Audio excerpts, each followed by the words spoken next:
ইমাম মাহদী দুনিয়াতে কেন আসবে?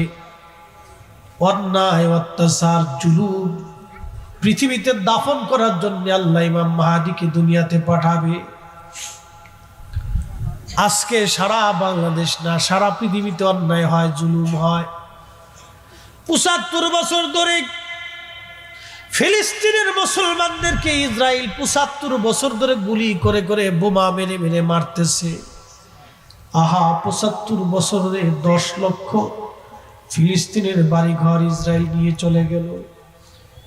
লক্ষ লক্ষ কোটি কোটি হেক্টর জমি ইসরায়েলরা দখল করে নিয়ে গেল। ৭৫ বছর ধরে মুসলমান মারে, সারা পৃথিবী নীরব হয়ে বসে বসে দেখে। মুসলমানের কান্নার আওয়াজ পৃথিবীর মানুষের কানে লাগে না, আরবদের কানে লাগে না। ফিলিস্তিনের মায়ের কান্নার আওয়াজ আরবের মানুষের কানে এসে পৌঁছায় না। ফিলিস্তিনে গাজাতে রক্তের পর রক্ত বেশি বেশি যায়, কত রক্ত জমিনে ঝরে গেল। ৭৫ বছর ধরে তারা মাথা নত করেন। আজকে শুনে যাবেন ইমাম মাহদী ওইখানে যাবেন, ওই মসজিদে ঈসা রুহুল্লাহ আলাইহিস সালাম পৃথিবীতে নামবেন। ওই ফিলিস্তিনে বাইতুল আকসাতে একটা মসজিদ হবে।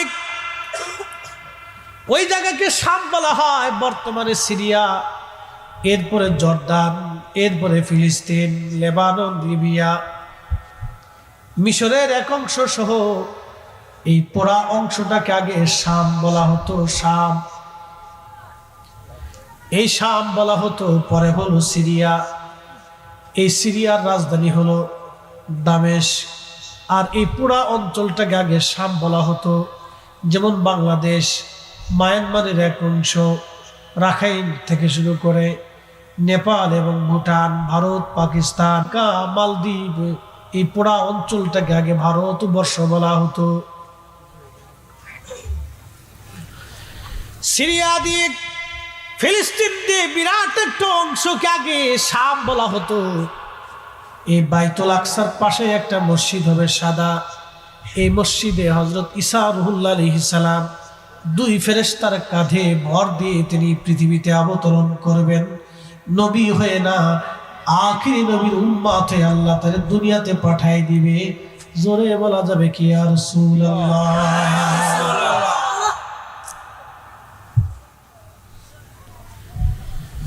জলিল কদর রাসূল ঈসা রুহুল্লাহ, যিনি কিতাবধারী একজন নবী, ইনজিল ধারক নবী, তিনি আমার নবীর উম্মত হয়ে পৃথিবীতে কিয়ামতের পূর্বে তাকে আল্লাহ পাঠাবে। 4র্থ আসমানে আল্লাহ তাকে নিয়ে চলে গেলেন। ঈসা রুহুল্লাহ এখনো সেইখানে জিন্দা আছে, জান্নাতের খাবার আল্লাহ খাওয়ায়। এখনো ঈসা নবী ওই অবস্থায় আছে। আবার পৃথিবীর শেষ প্রান্তে তাকে দুনিয়াতে পাঠানো হবে। 33 বছর বয়সে আল্লাহ তার আসমানে নিয়ে গেছেন। আবার পৃথিবীতে ওই অবস্থায় তারে পাঠাবে। একটা চুলও পাকবে না, দাড়িও পাকবে না, চেহারাও মলিন হবে না। সৌন্দর্য 33 বছরে যেমন ছিল, 33 বছরের যেমন চেহারা সৌন্দর্য, হাজার হাজার বছর পরে ওইভাবে ঈসা নবীর আল্লাহ দুনিয়াতে পাঠাবে। জোরে বলবেন কি আল্লাহু আকবার। প্রিয় মাধবপুরবাসী, খুব মনোযোগ দিবেন। ইমাম মাহদী 40 বছর পর্যন্ত উট, দুম্বা, ছাগল চড়াবেন। দুনিয়ার মানুষটাকে চিনবে না, ছেলেটাকে, যুবকটাকে। 40 বছর পরে সারা পৃথিবীতে মুসলিম নিধন চলতে থাকবে। ওই বছর হজের বছর হবে। লক্ষ লক্ষ হাজিরা হজ করার জন্য মক্কায় যাবে। আরাফাতের ময়দানে তারা কাঁদবে, আরাফাতের ময়দানে কান্নাকাটি করবে। মুজদালিফা হয়ে, মিনার মাঠ দিয়ে জমারাত হয়ে হাজিরা হজ শেষ করে হজের কর্মকাণ্ড, জমারাতে পাথর মেরে তারা কাবায় আসবে। কাবায় এসে ফরজ তাওয়াফ করতে থাকবে।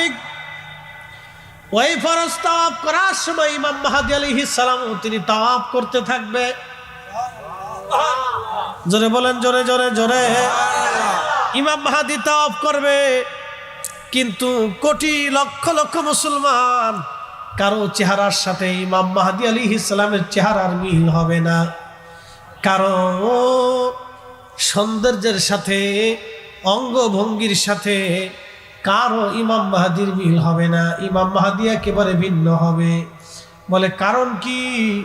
যেই দিন ইমাম মাহদী হজে আসবেন, সেই দিন আগের দিন আমার আল্লাহ তার কালবের ভিতরে এক রাতে সমস্ত বিদ্যা, ইলম, উলুমুল ফিক, উলুমুত তাফাসির, উলুমুল কোরআন, উলুমুল হাদিস এবং যত বিদ্যা আছে সারা পৃথিবীর মধ্যে, রণবিদ্যা, যুদ্ধবিদ্যা, যা কিছু আছে, অর্থনীতি, সমরনীতি, সমাজনীতি, ধর্মীয় সব বিদ্যা ইমাম মাহদীর কলিজার ভিতরে আমার আল্লাহ এক রাতে ইলম ঢুকায় দিবে।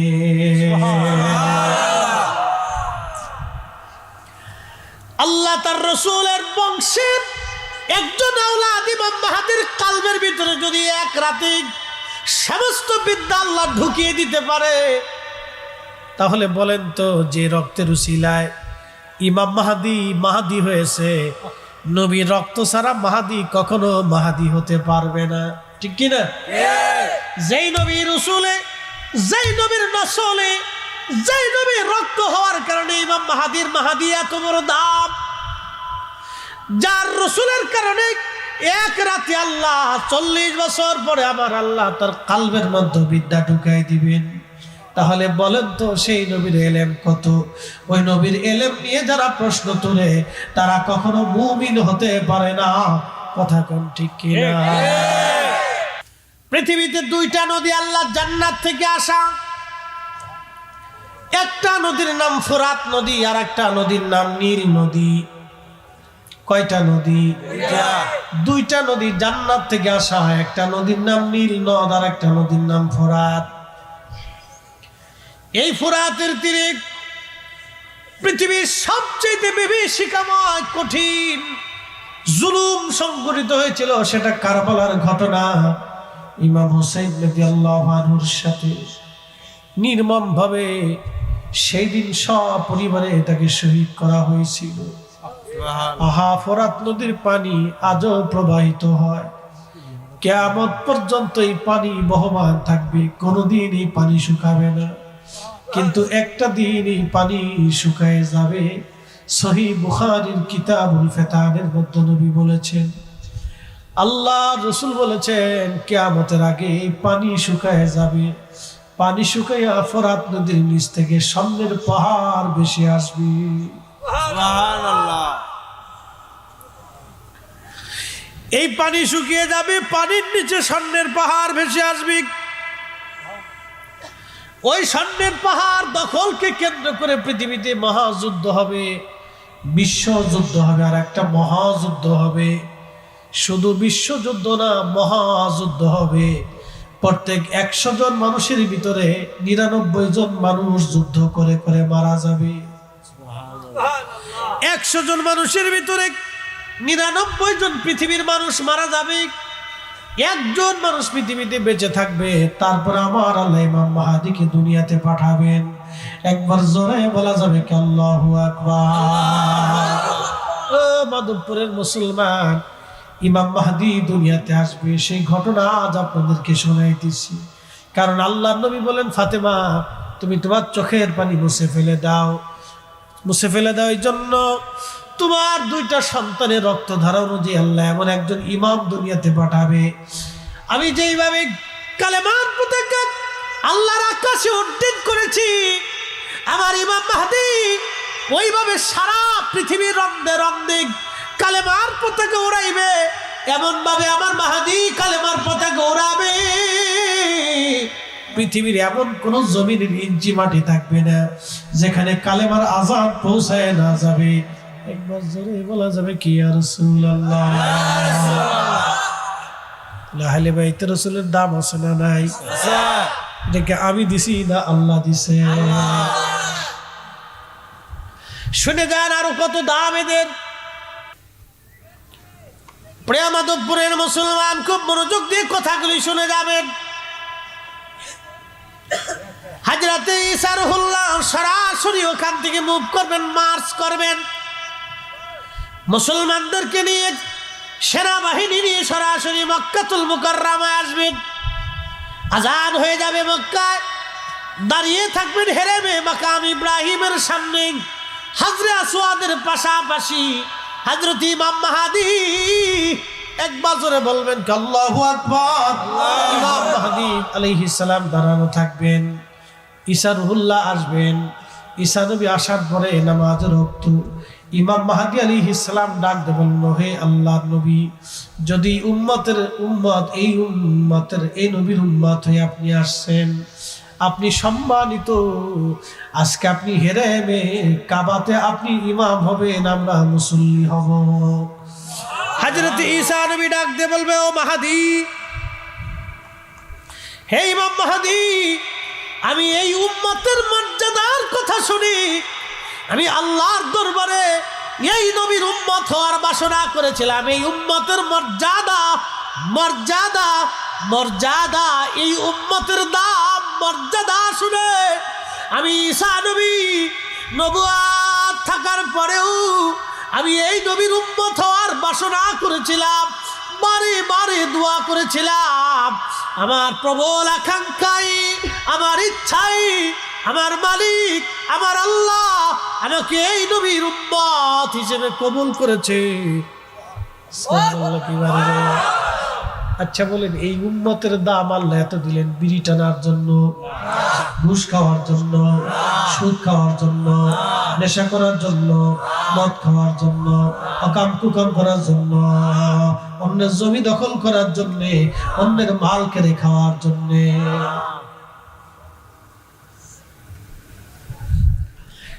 মাধবপুরের মুসলমান কথা খুবই মনোযোগের সাথে শুনবেন, এই উম্মতের দাম এত বিরাট।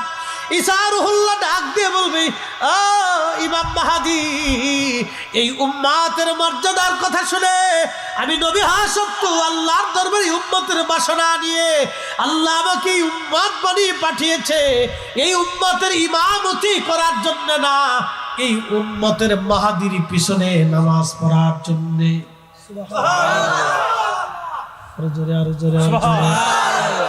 মাহদীকে সরাসরি হাসানি হুসাইনি, সরাসরি রাসূলুল্লাহর রক্ত, আল্লাহর হাবিবের রক্ত, হাসানি হুসাইনি, হাসানি হুসাইনি, হাসানি হুসাইনি।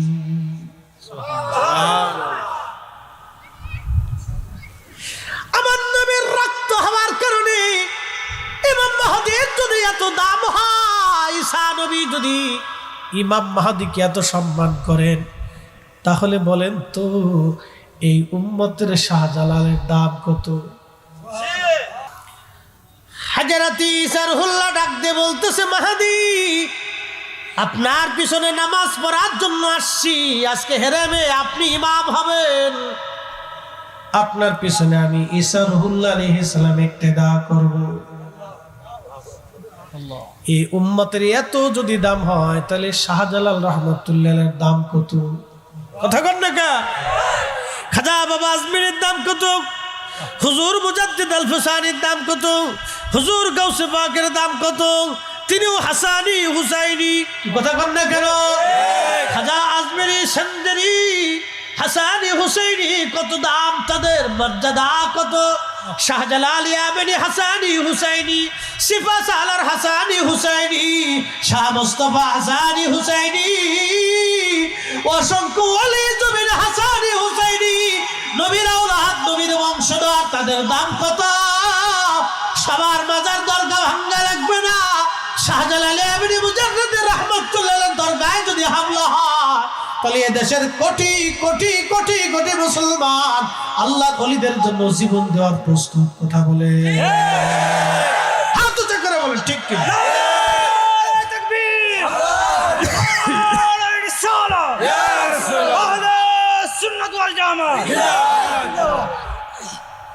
শাহজালালের বাংলাদেশ, শাহপরানের বাংলাদেশ, রহম করো আল্লাহ, রহম করো আল্লাহ। ইউলি আল্লাহর বাংলাদেশ, শহীদ গাজীর বাংলাদেশ, রহম করো আল্লাহ, রহম করো আল্লাহ।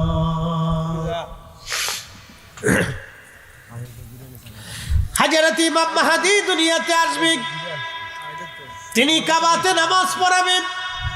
নামাজ পড়ানোর পরে ঈসা আলাইহিস সালাম ইমাম মাহদীর পিছনে নামাজ পড়বেন।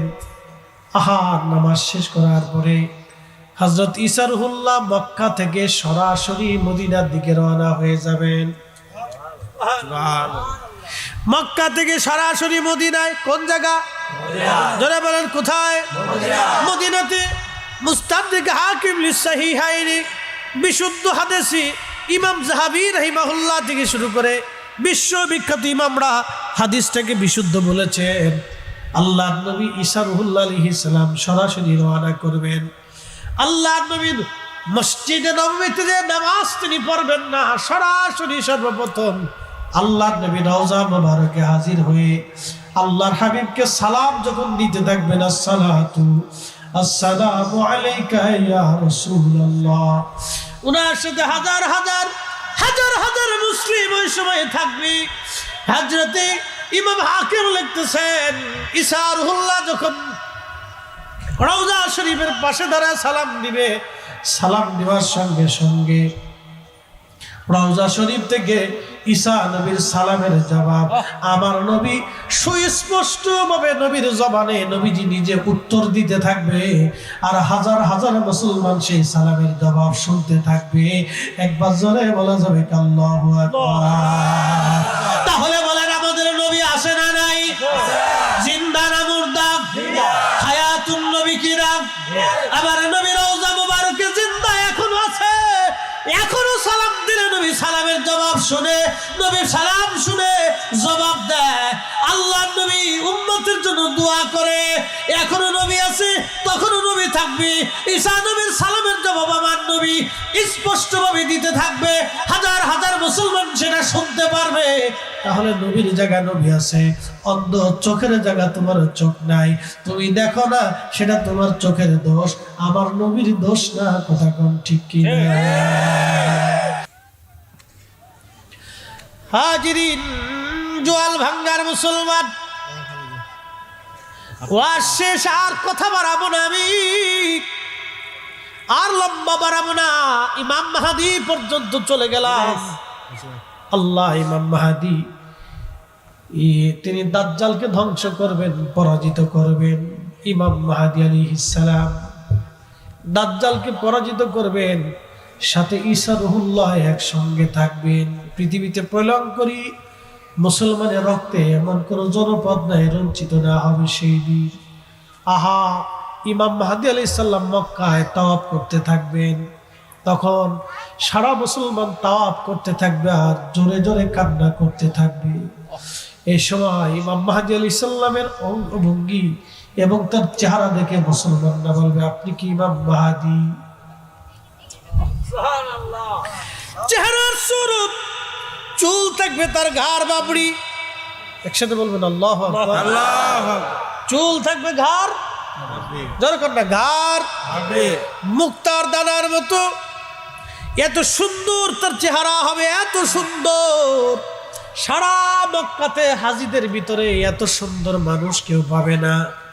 চেহারা এত সুন্দর হবে, তার দাড়ি মোষ চুলগুলি এত সুন্দর হবে, চেহারা এত সুন্দর নূরানি, কারণ তিনি সরাসরি আল্লাহর নবীর দোয়ার ফসল। ঘুমাইছে? হ্যাঁ, এগুলি শোনার দরকার আছে না? হ্যাঁ, এটা শুনে যাবেন, এটাই তো আল্লাহ আহলে বাইত রাসূলের মর্যাদা, শুনে যান। ও রক্তে ইমাম মাহদী আসবে, তো রক্তের দাম কত? মাহদী সর্বপ্রথম পরিচয় দিতে চাবে না, কিন্তু মুসলমানরা তারে ছাড়বে না। বলে আপনি মাহদী, শেষে বলবে হ্যাঁ আমি মাহদী, আমি সেই মাহদী, আল্লাহর পাঠানো মাহদী, রসুলের দোয়ার মাহদী, আমি মাহদী। তোমরা কাতার করো, জিহাদের জন্য প্রস্তুত হও, জিহাদের জন্য প্রস্তুত হও, জিহাদের জন্য প্রস্তুত হও। এ মাধবপুরের মুসলমান রাসূলের ইশকে আপনাদেরকেও জিহাদের জন্য প্রস্তুত থাকতে হবে। হাত উঁচা করে বলেন ঠিক না ঠিক? কথা শেষ, আল্লাহর নবী ডাক দিয়ে বলতেছে, ফাতেমা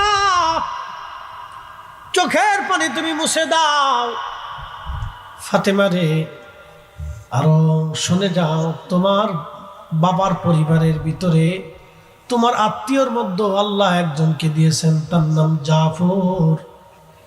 আমার জাফরের দুইটা হাত কাফেররা মুতার যুদ্ধে কেটে ফেলে দিয়েছিল। আমার জাফর কালেমার পতাকার ঝান্ডা ধরেছিলেন। কাফেররা কালেমার পতাকার ঝান্ডা জমিনে ফেলে দেওয়ার জন্য জাফরের ডান হাত কেটে ফেলে দিল। জাফর রাদিয়াল্লাহু আনহু কালেমার ঝান্ডা বাম হাত দিয়ে চেপে ধরলেন। কাফেররা বাম হাত কেটে ফেলে দিল জাফরের। আমার জাফর কালেমার পতাকা তখনও পড়তে দেয় নাই, কামড় দিয়ে ধরে বুকের ভিতরে চাপা দিয়ে ধরে রাখলো। কাফেররা আমার জাফরের বক্ষ বরাবর বর্ষা নিক্ষেপ করে দেহে পার পার করে দিল। জাফর তখনও কালেমার পতাকা পড়তে দেয় নাই। আমার জাফর কালেমার পতাকা দাঁত দিয়ে কামড় দিয়ে ধরে আমার জাফর বুকের উপরে কালেমার পতাকা দিয়ে আমার কালেমার পতাকা জমিনে পড়তে দেয় নাই, বুকের উপরে কামড় দিয়ে ধরে আমার জাফর কালেমার পতাকার ইজ্জত রক্ষা করেছিল। চিৎকার মেরে জোরে বলবেন আল্লাহু আকবার। তেলের গাড়ি তেলে চলি,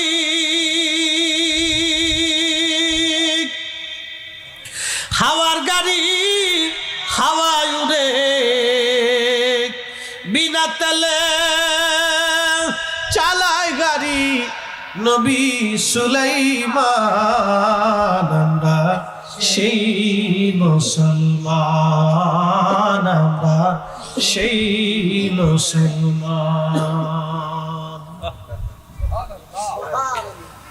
কালেমার পতাকার জন্য একজন সাহাবী রাসূল,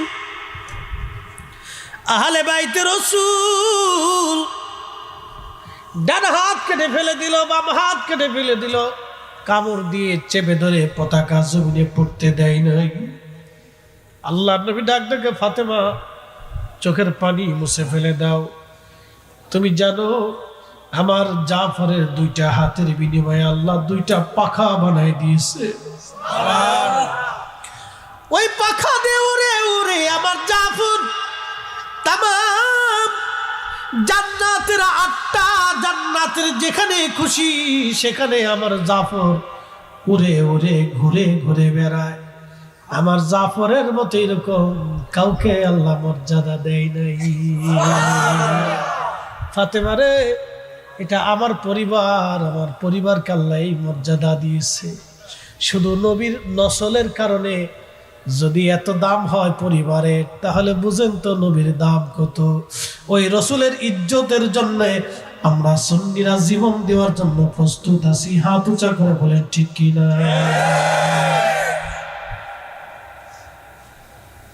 ওয়াজ শেষ।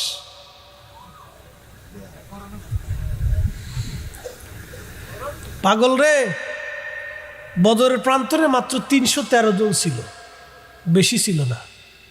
মুতার প্রান্তরে মাত্র 3000 ছিল। 2 লক্ষ কাফেরের সাথে তার যুদ্ধ করেছে। রে, রসুলের আশিকের জন্য হাজার হাজার মরা মুসলমান দিয়ে জমিনে কোনো দাম নাই। জিন্দা মুসলমান একটা হলেই চলবে, একটা হলেই চলবে। তো একটার মতো হতে চান, বাঘের বাচ্চার মতো হতে হবে। ইলেই বিলেই শিয়াল এগুলো হয়ে লাভ নাই।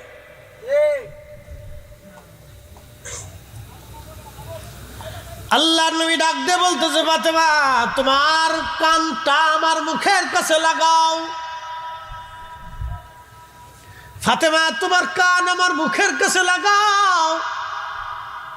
কানটা মুখের কাছে লাগানোর পরে নবীজি বললেন, ফাতেমা কান্না করো না রে মা। ও মা, তুমি আর কেঁদো না মা, চোখের পানি মুছো। মারে আমার ইন্তেকালের পরে সর্বপ্রথম আমার পরিবারের মধ্যে তুমি ইন্তেকাল করবা। আর অল্প কিছুদিন পরে, অল্প অল্প কিছুদিন পরে আমার ইন্তেকালের পরে তুমি আমার পরিবারের মধ্যে সর্বপ্রথম ইন্তেকাল করবা ফাতেমা। ফাতেমা রে, ওই দিন তোমার সঙ্গে আমি তোমার আব্বাজান জান্নাতুল ফিরদাউসে একসঙ্গে ঘোরাফেরা করব, কথাবার্তা বলবো, খাওয়া দাওয়া করব। ফাতেমা, আর অল্প দিনের জন্যই তোমার সাথে আমার দেখা হয়ে যাবে। একবার জোরে বলা যাবে কি আল্লাহু আকবার। আমার রাসূল কখন মারা যাবে তাও নবী বলে দিয়ে গেলেন। রাসূলের ইলম নিয়ে প্রশ্ন তুলে, সাহস কত বড়! আল্লাহ নবীর ইলম নিয়ে প্রশ্ন তুলে কলিজাতে সাহস কি করে হয়? নবী বলে দিলেন, ফাতেমা তুমি আগে ইন্তেকাল করবে, তোমার সাথে আমার জান্নাতুল ফিরদাউসে একসঙ্গে দেখা হবে, কথা বলবো, খাওয়া দাওয়া করবো, চলাফেরা করবো, ঘোরাফেরা করবো। রে মা, চোখের পানি মুছে দাও। ফাতেমা চোখের পানি মুছে হাসতে শুরু করলেন। আম্মা জান আয়েশা হুজরা থেকে বের হওয়ার সময় ডাক ডাকা, ফাতেমা কাঁদতে লাগলা তুমি, আসার সময় হাসতে লাগলা, কারণ কি? বলে আম্মা জান, আমার আব্বাজানের বিরহতে কাঁদতেছিলাম, কিন্তু আব্বাজান আমাকে একটা সুসংবাদ দিছে, এই পরিবারের মধ্যে আব্বাজানের পরেই আমি ইন্তেকাল আগে করব, আমার আব্বাজানের সঙ্গে জান্নাতে আমার দেখা হবে, একসাথে আব্বাজানের সাথে আমি থাকব। সেই জন্য আমি হাসতে হাসতে বের হইয়া খুশি মনে চলে যাচ্ছি, আমার আর কোনো দুঃখ বেদনা নাই। এই জন্য আমরা নবীর ইন্তেকালে দুঃখ করি না। কথা কন না কেন? নবীর ইন্তেকালে আমরা দুঃখ, কথা কন না কেন? নবীর ইন্তেকালে আমরা শোক পালন করি, নবীর ইন্তেকালে আমরা শোক পালন করি না। ওরা কয় নবী যেই মাসে ইন্তেকাল করছে ওই মাসেই তো দুনিয়াতে জন্ম নিছে, তাহলে তোমরা মিলাদুন নবী করো, ইন্তেকাল পালন করো না, তোমরা ফাতিহা করো না, নবীর ওফাত দিবস পালন করো না, কিন্তু মিলাদুন নবী করো কেন? আমরা সুন্নিরা জানি আমাদের নবী হায়াতুন নবী, জিন্দা নবী, অতএব উনার ইন্তেকাল শরীফ আমরা পালন করি না।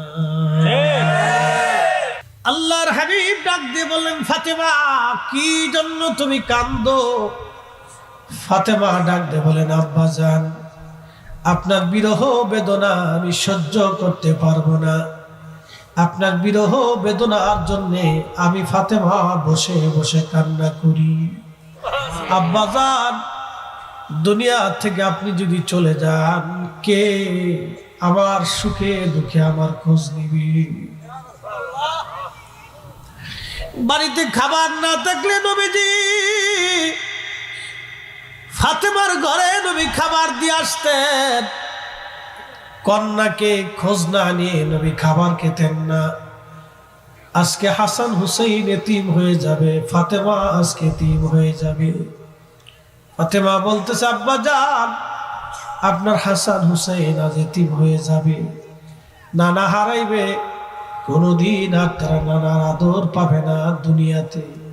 আব্বা যান আমি কান্দি, আপনি চলে যাবেন আল্লাহর দরবারে, বিরহ বেদনার জন্য কান্না করি। আল্লাহর নবী ডাকতে বলতেছে, ফাতিমা চোখের পানি মুছে ফেলো মা। ফাতিমা রে, তুমি জানো না আল্লাহ আমাদের কি পরিমাণে মর্যাদা দিয়েছে। ফাতেমা আমরা আহলু বাইতুন নবী, আমরা আহলে বায়াত নবীর বংশধর। আল্লাহ আমাদেরকে এমন বংশ দিয়েছেন, পৃথিবীতে তোমার বাবার পরিবারের মতো আর কারো পরিবার কোনোদিন হয় নাই, কোনোদিন আর হবে না। চিৎকার মেরে জোরে বলেন আল্লাহু আকবার। আল্লাহর নবী ফাতেমা রাদিয়াল্লাহু আনহাকে কাছে বসে বলে, ফাতেমা চোখের পানি মুছো। কিতাবুল ফিতানে ঘটনাটা আসছে। ফাতেমা চোখের পানি মুছো। ফাতেমা রে, তোমার গর্ভে আল্লাহ দুইটা সন্তান দিয়েছে, জগতের মধ্যে কোন মেয়ের গর্ভে এরকম সন্তান আল্লাহ দেয় না, আর দেবে না। আমার হাসান আর হুসাইন দুইজন জান্নাতের যুবকদের সর্দার। জোরে বলা যাবে কি আল্লাহু আকবার। ফাতেমা চোখের পানি মুছে ফেলো। ফাতেমা, আল্লাহ তোমার পরিবারে কত বড় সম্মান দিয়েছে আমাদের পরিবারে। শোনো ফাতেমা রে, তোমাকে আমি আলীর সাথে বিয়ে দিয়েছি। আমার আলী কাবায় জন্ম নিয়েছে। আমার আলী 10 বছর বয়সে কালেমা শরীফ পড়ে মুসলমান হয়েছে। জাহিলিয়াতের শরাবি, খারাবি, নাপাকি, হারামি আমার আলীর শরীর স্পর্শ করে নাই। একসাথে বলবেন সুবহানাল্লাহ। জাহিলিয়াতের শরাবি, খারাবি, হারামি, নাপাকি আমার আলীর শরীর স্পর্শ করে নাই রে ফাতেমা। তোমার সাথে আলীর সাথে যে বিয়ে হয়েছে ফাতেমা, তুমি জানো না এই বিয়েটা তোমার আব্বাজানের ইচ্ছায় হয় নাই। এই বিয়ের সরাসরি ঘটকালি যিনি করেছেন তিনি আমার আল্লাহ। আল্লাহ আল্লাহ আল্লাহ আল্লাহ। ফাতেমা রে, কোন নারীর বিবাহের ঘটকালি আল্লাহ সরাসরি করে নাই। তোমার বিবাহের ঘটকালি আল্লাহর পছন্দ। তোমার স্বামী আল্লাহ নিজে পছন্দ করে দিয়েছে। আসতে হয়ে গেল না, জোরে বলো। ফাতেমা রে, তোমার স্বামী আমি পছন্দ করি নাই, তোমার স্বামী আল্লাহ নিজে পছন্দ করেছে।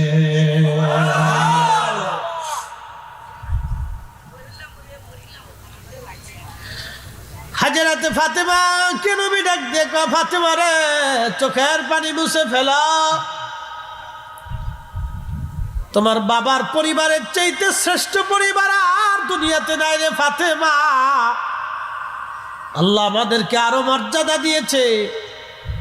তোমার দাদা সৈয়দুস শুহাদা আমির হামজা। ফাতেমা, আমার চাচাকে আমার আল্লাহ तमाम सृष्टिर যত শহীদ আদম সফিউল্লাহ থেকে কিয়ামত পর্যন্ত দ্বীনের জন্য, কালেমার জন্য, ইসলামের জন্য যারা জীবন দিবে তাদেরকে শহীদ বলা হবে।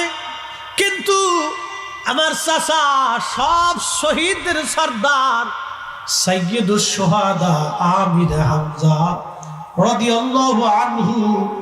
ফাতেমারে চোখের পানি মুছে ফেলো, উনি আমার বংশের, আমার চাচা, তোমার দাদা।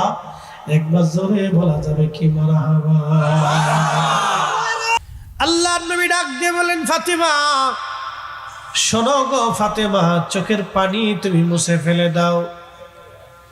ফাতেমারে আল্লাহ রাব্বুল আলামিন তোমার নবীর পরিবারের মধ্যে আল্লাহ তোমার 2টা সন্তান দিয়েছে ফাতেমা। এই 2টা সন্তান হাসানি হুসাইনি রক্তধারা অনুযায়ী, এই রক্তের মাধ্যমে আল্লাহ পৃথিবীর শেষ প্রান্তে কিয়ামতের আগে আল্লাহ একটা সন্তান দুনিয়াতে পাঠাবে।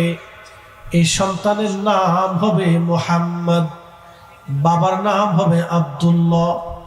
সন্তানটার পরিচয় হবে ইমাম মাহদী নামে। একবার জোরে বলা যাবে কি মারহাবা। চিৎকার মেরে জোরে বলেন আল্লাহু আকবার। ইমাম মাহদী পৃথিবীতে আসবে, নবীজি বললেন কিয়ামত হওয়ার আগে। অবশ্যই ইমাম মাহদী দুনিয়াতে আসবে। ইমাম মাহদী আমার হাসানি হুসাইনি রক্ত ধারা অনুযায়ী পৃথিবীতে আসবে। চিন্তা করেন তো, হাসানি হুসাইনি রক্তটা কত পবিত্র হবে। আল্লাহ এই রক্তের ধারা অনুযায়ী পৃথিবীতে একটা সন্তান আল্লাহ পাঠাবে। আল্লাহর নবী বলেন, ফাতিমা চোখের পানি মুছে ফেলো তুমি। আল্লাহ আমার হাসান হুসাইনের রক্তধারা অনুযায়ী পৃথিবীতে একটা সন্তান আল্লাহ পাঠাবে। ওই সন্তানটার নাম হবে মুহাম্মদ। নাম কি? মুহাম্মদ। বাবার নাম আব্দুল্লাহ হবে। ওই সন্তানের পরিচয় হবে ইমাম মাহাদি নামে, ইমাম মাহাদি। আল্লাহর নবী বললেন, ইমাম মাহদি দুনিয়াতে আসবে কিয়ামত হওয়ার আগে। সারা পৃথিবীতে মুসলিম অত্যাচারিত হতে হতে সারা পৃথিবীতে মুসলমান নিধন হবে। আহা, কাফেররা মুসলিম হত্যার জন্য তারা সারা পৃথিবীতে মুসলমান নির্যাতিত হবে। নবী বললেন, এমন কোন জনপদ নাই যে জনপদে মুসলমান নির্যাতিত না হবে, লাঞ্ছিত বঞ্চিত বঞ্চিত না হবে। মুসলমানের রক্তে সারা পৃথিবী রঞ্চিত হবে। আল্লাহ ওই সময় ইমাম মাহাদিকে দুনিয়াতে পাঠাবেন, আত্মপ্রকাশ করবেন তিনি। কিন্তু আর শুনে যান, ইমাম মাহাদি জন্মগ্রহণ করার 40 বছর পর্যন্ত পৃথিবীর কোনো মাদ্রাসায়, কোনো মক্তবে, কোনো স্কুলে, কোনো ভার্সিটিতে, কোনো বিদ্যালয়ে ইমাম মাহাদি আলাইহিস সালাম পড়াশোনা করবে না। পৃথিবীর কোন মানুষের কাছ থেকে সে বিদ্যা নেবে না। একসাথে বলবেন আল্লাহু আকবার। এখান থেকে আমি আমার রসুলের পরিচয় বুঝাই দিয়ে যাই। হাসানি হুসাইনি, জোরে বলেন হাসানি হুসাইনি, জোরে বলেন হাসানি হুসাইনি। হাসানি হুসাইনি রক্ত ধারায় আল্লাহ ইমাম মাহাদি পাঠাবে। তাও আরবের মরুভূমিতে বেদুইন পরিবারে, দরিদ্র পরিবারে ইমাম মাহাদিকে আল্লাহ দুনিয়াতে পাঠাবেন। দুনিয়ার এই চাকচিক্য, দুনিয়ার এই স্বাদ আস্বাদ, দুনিয়ার এই আধুনিকতা ইমাম মাহাদি পরিচিত থাকবেন না। তিনি আরবের একেবারে বেদুইন পল্লীতে হাসানি হুসাইনি রক্তধারা অনুযায়ী তিনি জন্ম নেবেন। আহা, 40 বছর ধরে মরুভূমিতে তিনি ছাগল, উট, দুম্বাগুলি চড়াই বেড়াবেন। আসতে হয়ে গেল না? জোরে বলেন। আজকে বুঝে যাবেন নবীর রক্তের দাম কত। নবীর রক্তের দাম যদি এটা হয়, আমার রসুলের দাম কত হবে? নবীর নসলের দাম যদি এটা হয়, তো স্বয়ং নবীর দাম কত হবে? আল্লাহ রসুলের ইজ্জত নিয়ে যারা টানা হেসরা করে, ওরা কখনো মুমিন হতে পারে না। ঠিক কিনা?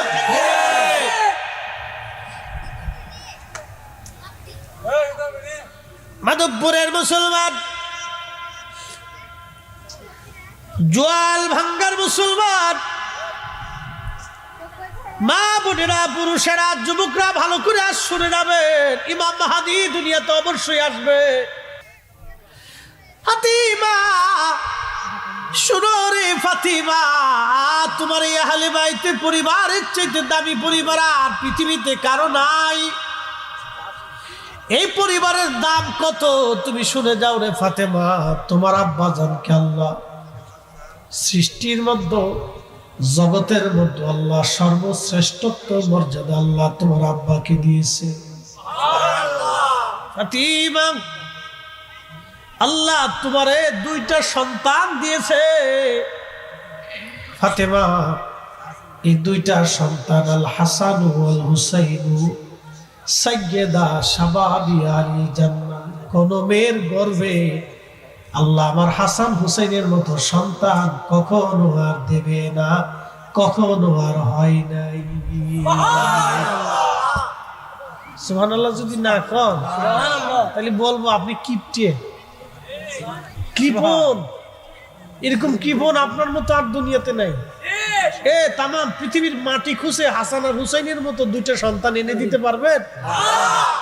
তাহলে একসাথে বলেন তো সুবহানাল্লাহ।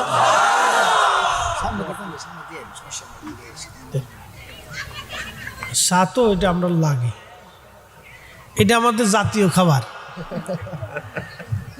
ইলিশ মাছ জাতীয় মাছ, আর হুজুরদের চা হচ্ছে জাতীয় ফানি, এটা আমরা জাতীয় ফানি, এটা না হলেই চলে না। চা হচ্ছে আমাদের জাতীয় খাবার আর কি, ঠিক আছে? তো এটা আমাদের খাইতেই হবে, না খেলে ওয়াজে জুস আসে না, মাঝে মধ্যে একটু চুমুক দিতে হয়। শোনেন, অনেক কথা বললে বিরাট এনার্জি লস হয়, অনেক এনার্জি লাগে। এটা হচ্ছে ব্রেনের এনার্জি খুব মারাত্মক এনার্জির ক্ষতি হয়।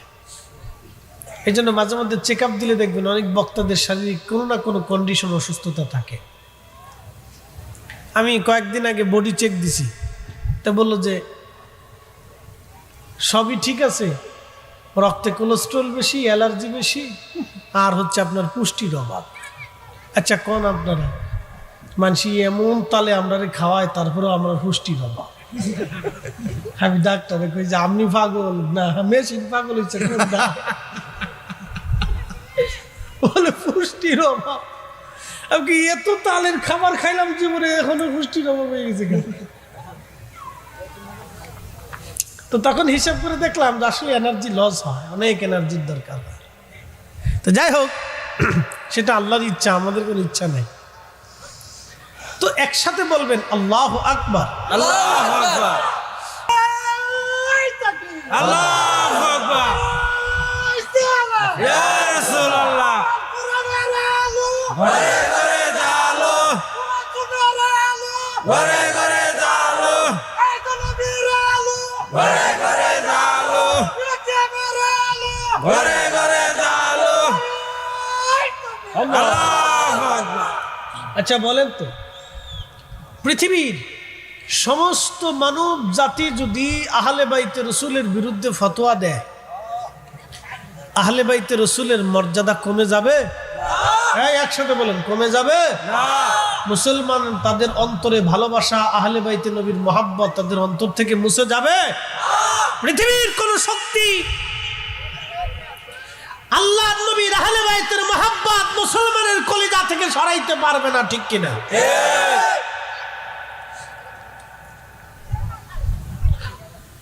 হাজিরিন, মাধবপুরবাসী খুব মনোযোগ দিয়ে শুনে যান। আল্লাহ নবী ডাক দেখা ফাতেমা,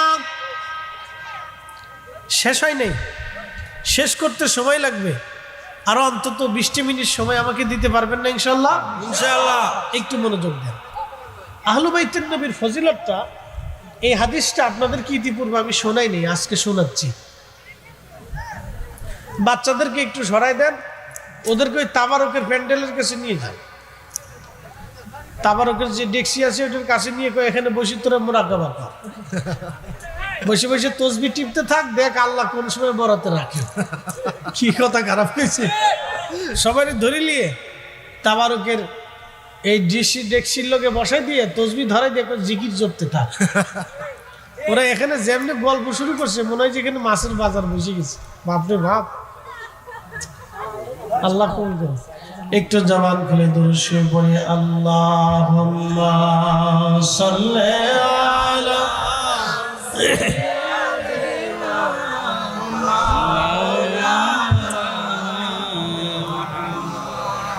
ওয়া আলা আলি সাইয়্যিদিনা।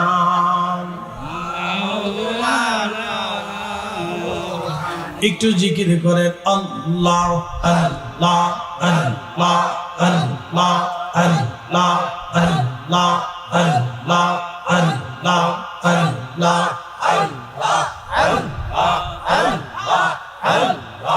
আল্লাহ আখিরি সালাম লাওয়ান, আখিরি সালাম লাওয়ান, ওহে নানা জাওয়ান আপনা জি হুসাইন যায় কারবালার ময়দান। আল্লাহ আল্লাহ আল্লাহ আল্লাহ আল্লাহ আল্লাহ আল্লাহ আল্লাহ আল্লাহ আল্লাহ আল্লাহ আল্লাহ আল্লাহ আল্লাহ আল্লাহ আল্লাহ। কারবালার ময়দানে যাইয়া আজ দিব গলা কাটাইয়া,